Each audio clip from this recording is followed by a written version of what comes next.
What's up, everybody, and welcome to a brand new episode of the Game of the Week show. I'm your host, Matt Southwell, and joining me this week is just Dan Gilbert. How are you, Matt? Not too bad. Good trip? Yeah, it was very good to be away. How have you been this week? Yes. Alright. Gaming much or? No.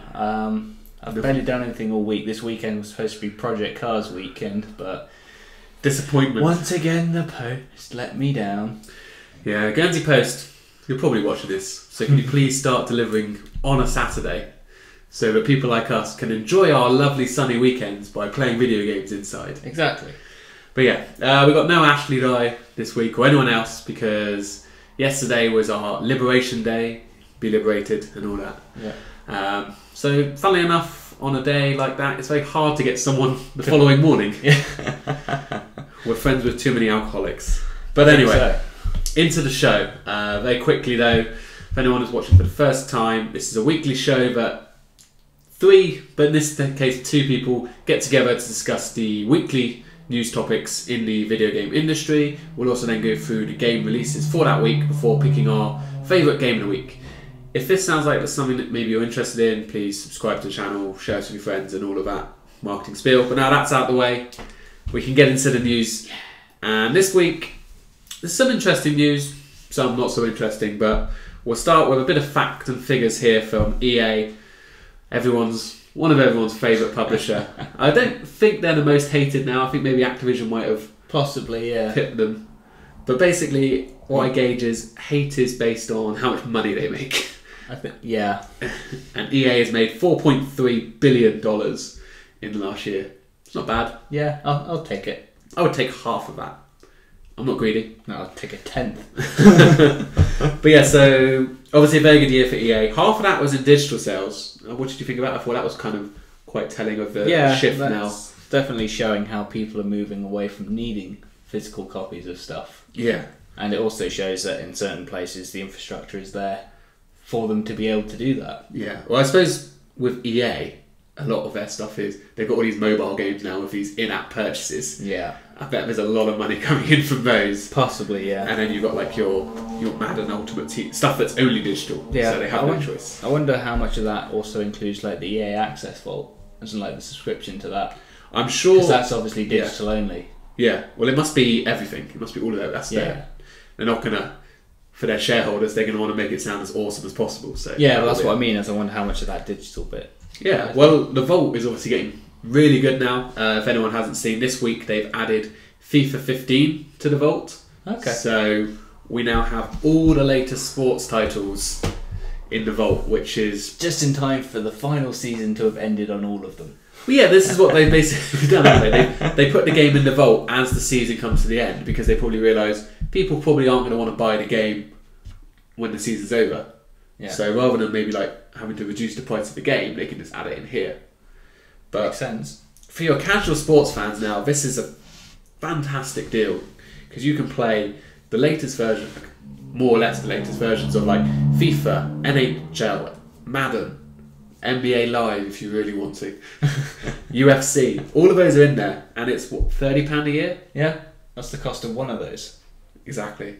So if Ash was here, we'd be telling him to get it because unlike us, he is the casual sports fan, whereas you want Madden in August, don't you? You don't want it at the end of the season. What's the point? No one cares once the season's over. So that's now. In the future, we've got a couple of new games that kind of were revealed through this shareholder report. A couple we knew about. Need for Speed, Q4 this year. So after taking a year off, it's back.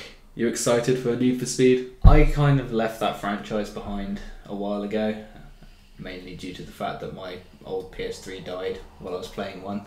So now you think the reason your console died is purely Need for Speed's fault, so therefore you'll never play it again? No. That's a joke. But no, it's just kind of, it's moved away really from what I liked about them originally. Yeah. It was like the whole underground racing in So terms of good. like tuning up, like doing that side of it. But as they've brought in the more of the every time you finished a race you're avoiding the cops and all of that kind of thing. I mean, obviously that's more realistic if you're doing an underground racing scene, but at the same time I only wanted those games for the racing. I didn't want to have to then drive halfway across the map just to get away from the police sort of thing. Yeah. I liked it. It was kind of a good gimmick, but then as the game went on, obviously it got harder and harder, and the police magically got better at chasing you somehow. Yeah. Because that's what makes sense for a video game. And it just got frustrating. Yeah. But no, I'm with you. Need for Speed was at its best in the Underground era, 1 and 2. In the, I guess that was early noughties, it must have been. Yeah. I was still at school, so... Still PS2? I actually played them on PC. That was back when I was PC gaming still. Alright. When I had disposable income to be able to afford like £1,000 machines. So yeah, we've got that coming up. There's also... These are not confirmed, these are just kind of indications of where they want their games. You know, they're not going to lie to their shareholders, but games get moved. Mirror's Edge, Q1 2016. Excited for this one. The first game was fun. It didn't quite... The idea was good, but it never quite reached the heights that maybe it could have. I don't know if you ever played it or if you're interested in it. It never drew me in. It's like I've seen it, but it's just not something that I really wanted. I think you're with a lot of people. It didn't sell well at all, which is why it's taken basically almost 10 years to get a sequel, because enough people are now saying we want a sequel, so they're like, okay. So that hopefully will be coming. Maybe it can be next year's Dying Light, you know, come early at the time where there's not much and then sell really well. Maybe. You know. And then last but not least, Titanfall 2. Nowhere to be seen on the fiscal 2016 calendar, which means it's not going to be coming until at least April 2016, all the way through to March 2017, but that's not really that surprising, is it? No, it's like I never expected it really for this year. Yeah, I think... Like, the fact that they only recently confirmed it was even coming. Yeah, they confirmed a couple of weeks ago, or a couple of months ago. Yeah, like there's no way they could turn it around and... No, there's no... Straight away. I don't know. I mean, it came out early last year, about this time last year, I think, about in April. So these kind of games, at least 2 years, so maybe next summer. I think maybe a summer game might be good to kind of, you know, especially if it's going to be the first time on PS4, keep it away from your Call of Duties, your Battlefields, your whatever other shooters come out. Basically, you need to stay away from all the other multiplayer shooters. Yeah, because getting ahead, you know, hopefully keep that fan base. But we'll see. Yeah, we'll have more news on that if we're still going this time next year. Next up, we've got another new game coming, confirmed now, Tony Hawk's Pro Skater 5. Now, we've had a lot of tweets from Tony Hawk's, cryptic, kind of sound like something's coming, but it's now officially been confirmed. It's coming later this year for Xbox One, PS4. The old gen versions will follow shortly afterwards, if anyone's still gaming on those. Yeah. It's basically, obviously called Pro Skater 5, it's kind of paying tribute to the OG 4, like the Pro Skater series, none of that Underground and Ride and all that other bullshit that they tried. But one thing that interested me, I'd like to hear your take on this. They said that they're going to be adding power-ups and projectiles for certain missions. It sounds a bit like kind of Mario Kart. Yeah. Is this going to be Mario Kart on skateboards? Like, I don't know what you thought about that. I guess. It's like, I didn't really how to take that. It's like, why would you need... Power-ups, I mean, it's always been a very arcadey game. Well, yeah. Obviously. So power-ups, you know, maybe... Those were like, in the old days, we had like the cheats where you could have like low gravity and stuff, and you could do like 2,000 degree spins and stuff like that. So like a power-up maybe to go super fast, to give you super hang time or something like that. But projectiles is interesting. I'll keep an eye on that one. Don't know. Unless that's how you access secret areas or something. Yeah, maybe like rockets just to blow down walls or something to find that hidden tape and all of that stuff. And then we also got, as you might have probably guessed, online modes as well as offline modes. So it's not always online, as far as we can tell. The Create a Park mode is back, and you'll be able to share your parks online. So that actually interests me because we could potentially, you know, we see games like this, you know, we always talk about trials. Yeah. But like when you give someone the power to make a level, it creates so much more longevity to that game because unlimited tracks. Well, yeah, exactly. And like some of the stuff that people out there can come up with is just fantastic. Some people are very clever. Yes. I'm not one of those. No. So you excited for this game? I haven't played a Tony Hawk's game since Pro Skater 2. Wow. I think. That was a good one. Yeah, so I might pick this up. It's like, I just don't know. Like, depends on where it falls really and what else is around.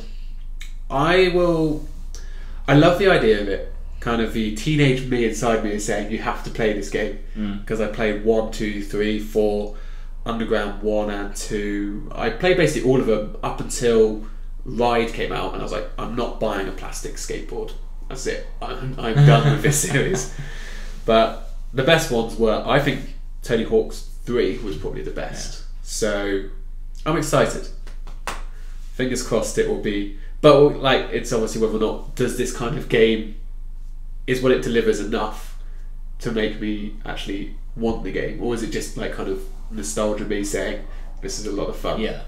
So I might have to go back and dust off the PS1 and see if they're as fun as I remember. Yeah, I'll keep my eye out on it and see what's coming, but it's not like a definite must get right this second. You didn't quite have the same hook that I had then. Yeah.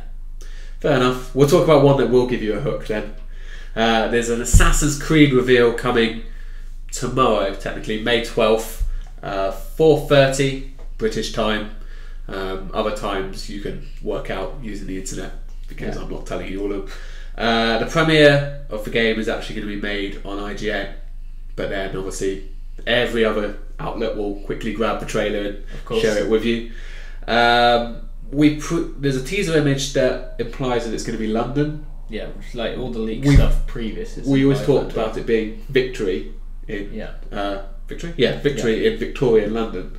There was a picture, wasn't there, of like him, the assassin, like looking over London with like Big Ben and everything. I think, from what I remember. The teaser image, it's got a message scratched into the table saying "God save the Queen." So I think that's a pretty good hint as well. There's a few other. I can't remember what the messages were, but there were a few others in there as well. That pretty much British. Like, yeah. But actually, just last night when I was doing the notes for this show, so now 2 days ago, there's actually been another new leak saying that it's definitely London, in the Industrial Revolution time of London, so kind of similar sort of, not a million miles away from the timeline we're expecting. No, it's a little bit earlier. But it's going to be called Syndicate, which I think is a crap name. I actually prefer Victory. I mean, it doesn't really matter what it's called. Yeah, I can guess that unless like Victory could be taken as seem to be the final, the end. Yeah, so maybe they want to change it. Yeah. Or the fact that they called the last one Unity, Syndicate is kind of a. It's a similar sort of word, yeah. But I haven't played Unity, but I assume Unity was on the fact that like kind of it was all very much you're playing like as a group again, and like you unite to kind of take on, to bring down the powers. For all you know, it might be a similar thing, but it's like different groupings, if you know what I mean. It's like it's not just going to have the Assassins and the Templars anymore. Maybe you'll have other things, so you're working together as a syndicate for the same goal. You all buy a stake in that syndicate for the hope that you win. Exactly. Sounds like my life. Well, we don't know anything more about it, but no doubt it will be on the show next week, and we'll give you a full breakdown of all the news as it comes out. Mm-hmm. Right, next up we've got Dead Island 2. This is not about a game coming out, this is actually a game being delayed. We would be apologising to Ash if he was here, because we know how excited he was for that. But seeing as he's not here, tough luck. So this was the latest zombie first-person experience game that we have so many of. It was supposed to be coming out, well, apparently it was supposed to be coming out spring this year, which is kind of now. Yeah. But it's now been delayed till 2016, so a big delay. Not that surprising, because we've heard nothing about it, have we? No. It's the only time I ever see it is telling me to pre-order it on the PSN. Pretty much. But yeah, the statement basically said that they wanted to bring the next level of Dead Island, which makes sense considering it's the sequel, but they didn't achieve that goal. So now that they are making this delay, and they're going to be focusing purely on development, and more info will come shortly. So I thought that was quite it's a big delay, so I don't think they couldn't do the spiel of polish, because but from the statement I read it as brutally honest. Basically, we've said our game is not good enough. we need to go back to the drawing board almost. That's good. It's better that a developer comes out and says that and just says, try to achieve this, didn't. We feel it would suck if we give you what we've actually got, so we're going to go and fix it. Yeah. I think we've all agreed around this table that delays are not a bad thing anymore. No. Because we have enough games to play. Do you think maybe this has kind of been forced by the success of Dying Light, and like Dying Light was so good? Possibly. And they're like worried, like, well, if we are anything less than Dying Light, no one's going to buy our game. So it could be that they're not actually really intending on doing that much to it. Yeah. But they just want to take it out of the way so that the memory of Dying Light isn't so fresh in people's minds who play these, like the genre. Yeah. And so on, so it's not instantly compared to. Yeah, give everyone a little bit of a breather. Yeah. I mean, we have zombies coming out of our house. It's like almost every week, well not every week, but like every month there's something zombie related. Either if it's a big AAA game like Dead Island or Dying Light, or if it's something, you know, maybe on the more indie scale, or even just like a zombie mode in a game. Or, yeah. And that's just on the gaming side, let alone all the movies and TV shows. It's a lot of it, isn't there? I don't think it's going away. People love zombies. Yeah, but like we went through a phase of more TV. The amount of vampire stuff that came out at one point after like Blade and stuff. Yeah, well, yeah. Like especially with like Twilight being so successful But because of that, like a lot of TV stuff came out and did that, and I think we're going through that phase right now with zombies. I know it's a longer phase, but I still think we're going through that. And I think as the interest wanes on like TV stuff, then that will start to die off, and it's a trickle down effect. Businesses go where the money is. It's as simple as that. It's like, well, zombie games are selling, let's make a zombie game. Yeah. It makes sense. It could just be that people are buying them because they're searching for the right one, if that makes sense. We talked about this last week, didn't we? I said with State of Decay, it's like, I can never get into a zombie game. I always love them. I always buy them. And then after 2 hours, it's like, Yeah. I don't know what I'm looking for, but I haven't found it yet. Yeah. So maybe Dead Island 2 will be the right one. Right, last item on our news this week. Amiibos, our favourite little plastic toys. They have exceeded sales of over 10 million since November last year. 10.5 to be, well, not exact, but a near estimate. So that's crazy. Like in 6 months, you know, they're selling over nearly 2 million a month. Fair play to Nintendo. They finally found something. I mean, it's not quite doing probably Skylanders levels, but this is a new IP, and obviously a lot less people. If you think how many people own Wii U's, and how many of these have been sold, can they be used with the DS as well? They can be used with the new 3DS, the new one. Okay. I don't know how much. It's supposed to work with Super Smash Bros. And there'll be more there's more games coming out that will improve the use of them. One thing they've also said when they were saying how amazing their sales were is that they are aware of everyone losing their shit when they can't buy the one they want. Have you because you've seen it, like people getting really angry, some of them going on eBay for crazy amounts, and they've said that they're trying to fix. They say we're going to try and fix the demand issue. But then, in the next sentence, they say, we're going to increase production on the ones short supply, but we can't promise when it will get better, because they take a long time to produce, and we don't know exactly the demand for each of them. Which kind of makes sense. You don't want to make like 1 million of one, and then no one buy it, and you're stuck with them. I suppose as well, it could almost be artificial numbers in one sense. If you've got like a shortage of Mario, because everyone wanted that, so they've bought that, but then everyone else now going to get them wants Mario. He's not there, so they go, I'll sell for Luigi kind of thing. Suddenly Luigi's supply numbers drop because everyone's buying that because they can't buy the first one. Yeah. So it's like they've got to look at it and think, well, did people buy that because they wanted that, or did they buy it because they couldn't get this? And not only that, the whole supply, kind of taking that one level further, are people going out and buying them, like a lot of them, because they're worried they have to buy it. I don't need it now, but I'll buy it now because they might not be there in a couple of weeks. Yeah. So it's kind of like, making people almost panic buy. And you could have people as well who are buying them purely to resell them, hoping that they'll be like, well, I'll buy a load, wait for them to go out of stock, and then make a nice tidy profit, which they have been doing. So it's a difficult one. I understand it from their point of view because you don't want to leave money on the table. Yeah. But having this kind of Nintendo have always done this with their products. They always short supply them. Do you not remember when the Wii first came out? How difficult it was to get hold of one of those? They were like gold dust. But like when someone saw them, second you saw one, you had to buy it because you knew how difficult it was. Like, that's like a rare item. I have to buy that. But one interesting thing I did find, well, I don't know whether you think it's interesting or not, but 2/3 of these sales are all in the US and Canada. Yep. Maybe fair enough, it's a very big market. 20% in Europe, but only 11% in Japan. So, I mean, I know Japan is a lot smaller than the US and Europe, but based on Nintendo's strength in Japan, it's obviously not quite getting the same grab over there. Maybe it's just a weird thing that just somehow appeals to Western people. Maybe. For whatever reason, you compare it to like Japanese culture, maybe it's not something that they're so... Yeah, maybe they're more focused on like their mobile gaming, and we don't have the same level on there at the moment. But I do know Americans are going crazy for this because I see in some of groups that I'm in groups with a lot of Nintendo fans, and whenever a new one's announced or go on sale, like that's what the conversation will become.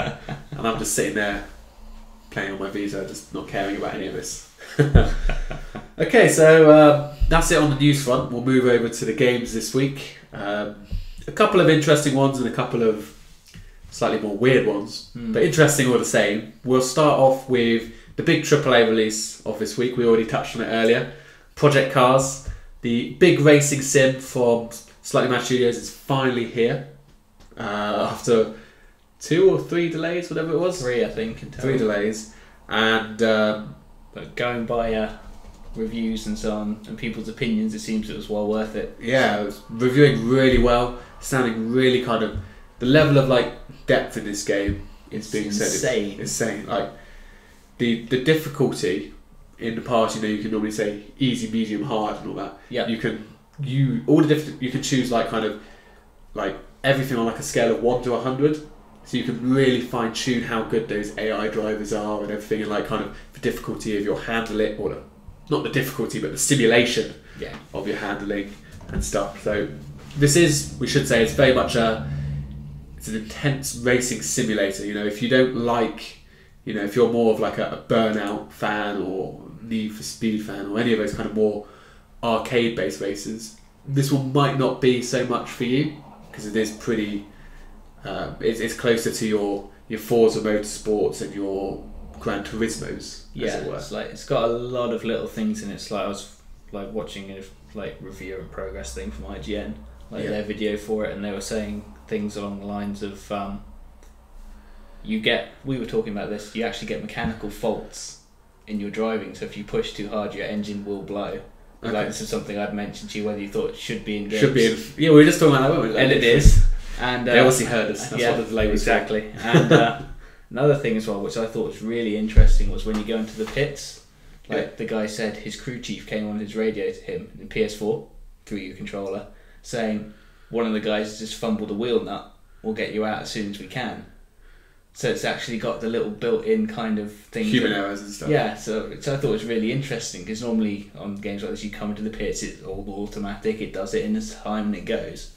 Yeah. Whereas it's got that variation in it as well, like something like that. And so you suddenly go from sitting in your pits, like, great position, I'm in first, suddenly to, oh crap, and you're out. And you've got to suddenly make up time. I like that, but I like it more if it was a mini game, like kind of so that you could muck it up to make it slower, not just the AI going, yep, we're going to fuck up your pit for you. Yeah, but at the same, I like it being random, because that's something as a driver you wouldn't actually control. That's true. Yeah. That is actually true. I just thought that's a nice little touch and so on. It looks really good. Yeah, I mean, the career mode in this game, you can pick any class because it's got lots of different cars in there. You've got 60 cars from the outset, but another 15 coming.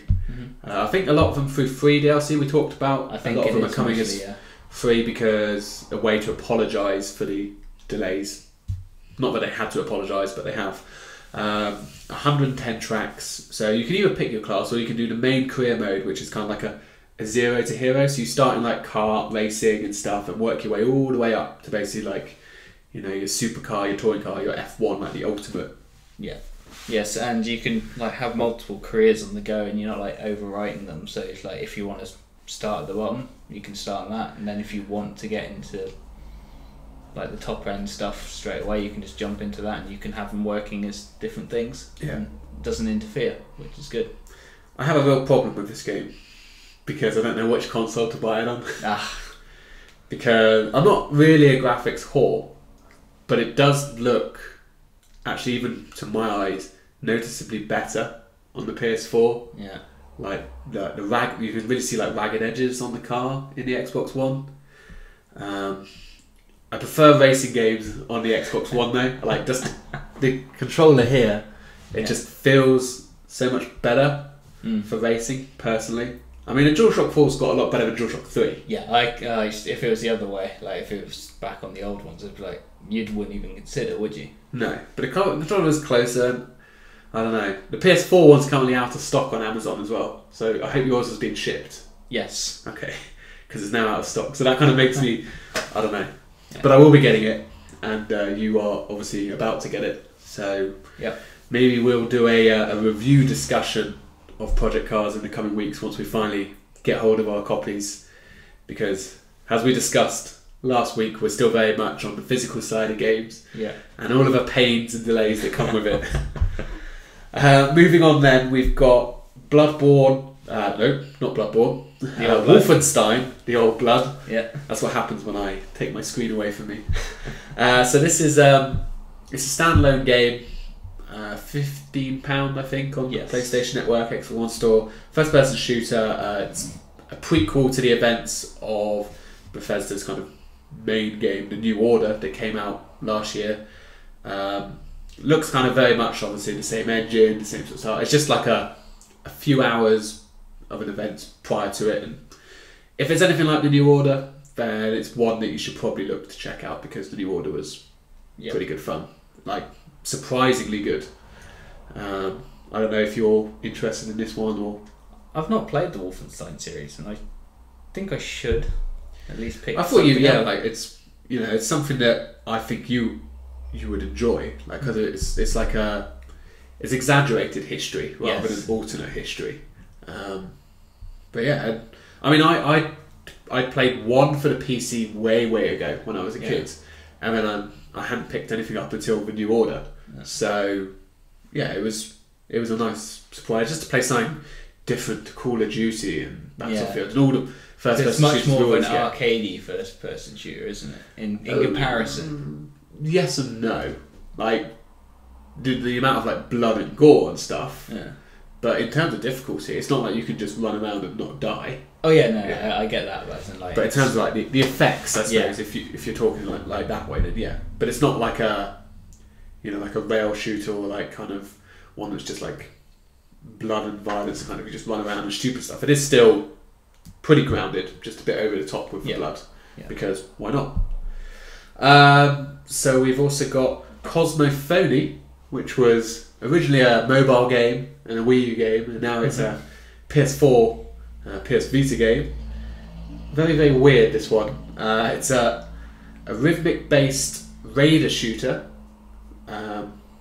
It's drum and bass, and it's weird. You kind of the music helps guide you through the level as you then shoot stuff. I don't really understand what's going on here. No. Do you understand it? No, I like from what I saw, it just seemed like A to B straight line. Assuming I've seen exactly the same thing, you just got to make sure you don't crash and die. Yeah, and the music helps that apparently. So yeah, it looks. I could understand why this would be more of a mobile game. How it transfers to the console, I'm yet to know. I probably never will know, because I probably won't play it. But if that kind of game interests you, that one's there this week. Arcania, The Complete Tale, another kind of medieval adventure game. Yeah. The story is basically the Empire's in turmoil because the power mad king has set out to conquer the Southern Islands, no matter the cost, obviously, pretty standard. Yeah. So you suddenly find yourself in the middle of like civil unrest and war, and there's this big mysterious ancient power, and yeah, you have to save the day while conquering the powers and all that stuff. As you do. Not really. I'm not a huge fan of kind of like the medieval stuff generally. And to be honest, I mean, I might be way off, but just play like Shadow of Mordor or something like that if you want that kind of era game. It's not really what I mean. It might be well regarded series. I haven't done enough research on it, to be honest. If I'm perfectly honest, I'm waiting for like a game that's set in like these medieval times that doesn't involve the fantasy magical elements and stuff, as in just like a straight up you're a dude, like kind of like you're like an old knight basically. Yeah, as in like I'm waiting for that. Like that I would play, as in like I'm just waiting for something like that doesn't have to involve magic and powers and yeah, that's a good point actually. You don't get many, do you? No, there's always like, that weird twist to it. Where's the normal? It doesn't get normal. We've got another one here, Omega Quintet, which is a hybrid JRPG kind of simulation game. Very weird, kind of turn-based. Got that stereotypical kind of anime look to it. But every fight apparently is also like a live performance, so you have to give the audience what they want, whatever that means, in a mode called concert mode, and you get boosts from the music. So it looks weird, to be honest. Yeah, it's Japanese anime with you being able to play a game with it, is my impression. Yeah. It is what it is. You'll see a quick overlay. If that kind of look of game appeals to you, then feel free to check out more of that. A couple more here. We've got Ultratron, which is for the Xbox One, which is a twin stick shooter. Basically, the world has been overrun by the machine, or robots or whatever. Again, as it always happens. We need to stop building these machines, people. Look, if someone suggests Skynet, just say no. Simple. We've all seen the film. But yeah, this is basically you are the last human. Your brain has now been put into like a Tron robot, and you have to destroy them all in order to avenge your fallen brothers, basically. Your race. Your race. But as you said, if you're the last human, what are you going to do once you've defeated all the robots? You're going to repopulate them. Nope. Cool. Yeah. So is I suppose being alone. Also, the fact he's transplanted his brain out of his body, so his body is dead. So even if he avenges the humans, he can't do anything with his body anymore. Because he's just the mind. So is the machine... He's become the machine. Is the machine really... Yeah, is the machine really defeated? Because it is still the machine. This game is deep. Better check it out. A couple more. Slice Zombies. It's a Connect game for the Xbox One. Yeah, just Fruit Ninja. Yeah, it is Fruit Ninja. It's our weekly zombie game. Yep, we haven't got one, so there you go. If you feel cutting fruit's a bit harsh, well, go and cut zombies. I'm not going to say anything more about that one. And then Kirby and the Rainbow. Oh, that would be a better game. Rainbow Paintbrush. This is a platform adventure game. You basically guide Kirby kind of through the levels and stuff, but you can use the Wii U touchpad to kind of draw rainbows to help guide him to safety. It's pretty much a case of if it's something up there that you can't normally jump to, you just draw like a path using the... Which is rainbow coloured. Yep. And then Kirby can travel it and get to different areas. So yeah. So who said we never discuss Wii games? There's a fantastic one right there for you. So Dan, closing up then. You really have to ask. Well, I'm thinking you're probably going to go Omega Quintet. But yes. I thought I would ask. Just Project Cars. Yeah. I'm the same this week. Project Cars it's one I'm excited for. I would have already had it if I hadn't literally just got back off holiday. Yeah. But I'll be picking it up.